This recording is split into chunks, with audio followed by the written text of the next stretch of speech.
नमस्कार, आप देख रहे हैं 4 PM न्यूज नेटवर्क और मैं हूं आपके साथ प्रगति ठाकुर। इस बुलेटिन में हम बात करेंगे देश और दुनिया की तमाम बड़ी खबरों की, लेकिन उससे पहले आइए नजर डालते हैं आज की सुर्खियों पर।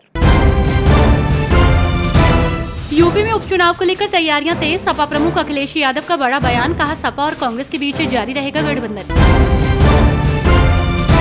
दिल्ली में मुख्यमंत्री आवास को लेकर घमासान, सीएम आवास को विभाग ने किया सील, गेट पर लगाया डबल लॉक। हरियाणा के नतीजों पर जम्मू कश्मीर के पूर्व राज्यपाल सत्यपाल मलिक ने उठाए सवाल, कहा ईवीएम से नहीं होने चाहिए चुनाव। लखीमपुर खीरी में बीजेपी विधायक को पीटने का मामला, बार काउंसिल के अध्यक्ष की पत्नी ने लगाए आरोप, कहा शराब के नशे में थे विधायक, मेरे साथ की बदतमीजी। रतन टाटा का मुंबई के अस्पताल में निधन, झारखंड में एक दिन का राजकीय शोक, तमाम दिग्गज नेताओं ने जताया शोक। यूपी में उपचुनाव से पहले सपा प्रमुख अखिलेश यादव का बयान सामने आया है, जिसमें उन्होंने ये साफ कर दिया है कि यूपी में सपा और कांग्रेस के बीच गठबंधन जारी रहेगा।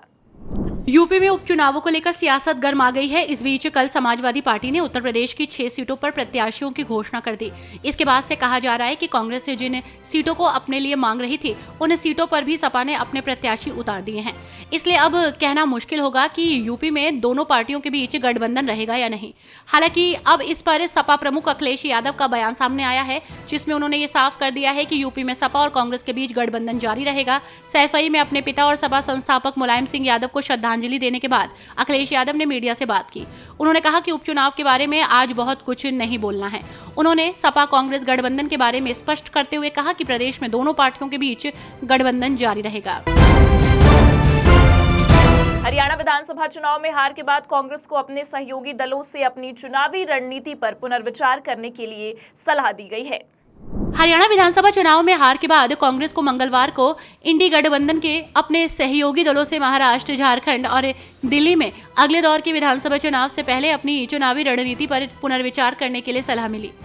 आम आदमी पार्टी संयोजक अरविंद केजरीवाल ने कहा कि चुनाव परिणामों का सबसे बड़ा सबक ये है कि चुनाव में कभी भी अति आत्मविश्वासी नहीं होना चाहिए। तो वहीं शिवसेना यूबीटी नेता प्रियंका चतुर्वेदी ने कहा कि हरियाणा चुनाव के नतीजों का महाराष्ट्र में कोई असर नहीं पड़ेगा। कांग्रेस अपनी चुनावी रणनीति पर फिर से विचार करे। दिल्ली में मुख्यमंत्री आवास को लेकर घमासान खत्म होने का नाम नहीं ले रहा है। सीएम आवास को सील कर दिया गया है। इसके गेट पर विभाग ने डबल लॉक लगा दिया है। दिल्ली में मुख्यमंत्री आवास को लेकर घमासान खत्म होने का नाम नहीं ले रहा। सीएम आवास को सील कर दिया गया है। इसके गेट पर विभाग ने डबल लॉक लगा दिया है। केजरीवाल के दूसरे बंगले में शिफ्ट होने के बाद सीएम आतिशी इसमें शिफ्ट हुई थी। आम आदमी पार्टी का आरोप है कि उपराज्यपाल के कहने पर पीडब्ल्यूडी ने मुख्यमंत्री आतिशी का सामान बाहर निकालकर आवास सील कर दिया। हालांकि बीजेपी ने सीएम पर गैर कानूनी ढंग से बंगले में रहने का आरोप लगाया। आरोप है कि केजरीवाल के बंगला खाली करने के बाद ये बंगला आतिशी को अलॉट भी नहीं किया गया था, जिसका अधिकार पीडब्ल्यूडी के पास है। घर खाली होने पर पीडब्ल्यूडी उसका कब्जा लेता है। हरियाणा विधानसभा चुनाव में कांग्रेस को अप्रत्याशित हार का सामना करना पड़ा। वहीं अपनी जीत से खुश भाजपा ने राहुल गांधी के घर 1 किलो जलेबी भेजी है। हरियाणा विधानसभा चुनाव में कांग्रेस को अप्रत्याशित हार का सामना करना पड़ा। किसी को नहीं लग रहा था कि भाजपा यहां जीत हासिल कर पाएगी, लेकिन बीजेपी ने जीत की हैट्रिक लगाते हुए लगातार तीसरी बार हरियाणा में अपनी जीत सुनिश्चित की। इस जीत से भाजपा के हौसले काफी बुलंद हैं। वहीं अब अपनी जीत के बाद बीजेपी ने कांग्रेस नेता राहुल गांधी पर तंज कसा। भाजपा की ओर से कांग्रेस सांसद पर तंज कसते हुए उनके आवास पर 1 किलो जलेबी ऑर्डर की गई। राहुल गांधी के आवास पर 1 किलो जलेबी ऑर्डर करके बीजेपी ने अपनी इस जीत का जश्न मनाया। ये ऑर्डर अकबर रोड स्थित राहुल गांधी के आवास पर कनॉट प्लेस के बीकानेर वाले से किया गया था। हरियाणा बीजेपी ने ऑनलाइन दिए गए ऑर्डर का स्क्रीनशॉट सोशल मीडिया पर शेयर किया है। हरियाणा नतीजों पर कांग्रेस ने सवाल खड़े कर दिए हैं। इसी बीच अब जम्मू कश्मीर के पूर्व राज्यपाल सत्यपाल मलिक ने भी नतीजों पर सवाल उठाए हैं और उन्होंने कहा है कि ईवीएम से चुनाव नहीं होने चाहिए। हरियाणा नतीजों पर कांग्रेस ने सवाल खड़े किए हैं। ईवीएम को लेकर कांग्रेस की ओर से चुनाव आयोग में भी शिकायत की गई है। इस बीच अब जम्मू कश्मीर के पूर्व राज्यपाल सत्यपाल मलिक ने भी नतीजों पर सवाल उठाए। उन्होंने कहा कि ईवीएम से चुनाव नहीं होना चाहिए, ईवीएम से निष्पक्ष चुनाव नहीं हो सकते। दुनिया में कहीं भी ईवीएम से चुनाव नहीं होते। साथ ही सत्यपाल मलिक ने कांग्रेस को बीजेपी से सीखने की नसीहत भी दे डाली। हरियाणा और जम्मू कश्मीर में विधानसभा चुनाव के नतीजों के बाद पूर्व राज्यपाल सत्यपाल मलिक ने बीजेपी को 24 घंटे राजनीति करने वाली पार्टी बताया। उन्होंने कांग्रेस को और संघर्ष करने के लिए सलाह दी। सत्यपाल मलिक ने जम्मू कश्मीर के नतीजों को उम्मीद के मुताबिक बताया, तो वहीं दूसरी ओर हरियाणा के नतीजों पर उन्होंने हैरानी जताई। महाराष्ट्र की शिंदे सरकार ने रतन टाटा को देश का सर्वोच्च नागरिक सम्मान भारत रत्न देने की मांग की है, जिसको महाराष्ट्र सरकार ने पास कर दिया है। देश के सबसे बड़े चहेते उद्योगपति और दूरदर्शी सोच रखने वाले रतन टाटा का बुधवार रात को निधन हो गया। उनके अंतिम दर्शन के लिए लोगों का सैलाब उमड़ पड़ा। इस बीच महाराष्ट्र की शिंदे सरकार ने रतन टाटा को देश का सर्वोच्च नागरिक सम्मान भारत रत्न देने की मांग की। महाराष्ट्र मंत्रिमंडल ने दिवंगत रतन टाटा को भारत रत्न देने की मांग को लेकर एक प्रस्ताव पारित किया। प्रस्ताव में दिग्गज उद्योगपति रतन टाटा को भारत रत्न से सम्मानित करने की सिफारिश केंद्र सरकार से करने की मांग की। दरअसल एक बैठक में महाराष्ट्र कैबिनेट ने उद्योगपति रतन टाटा का नाम भारत रत्न पुरस्कार के लिए प्रस्तावित करने का फैसला किया। आपको बता दें कि रतन टाटा को देश के दूसरे सर्वोच्च नागरिक सम्मान पद्म विभूषण से सम्मानित किया जा चुका है।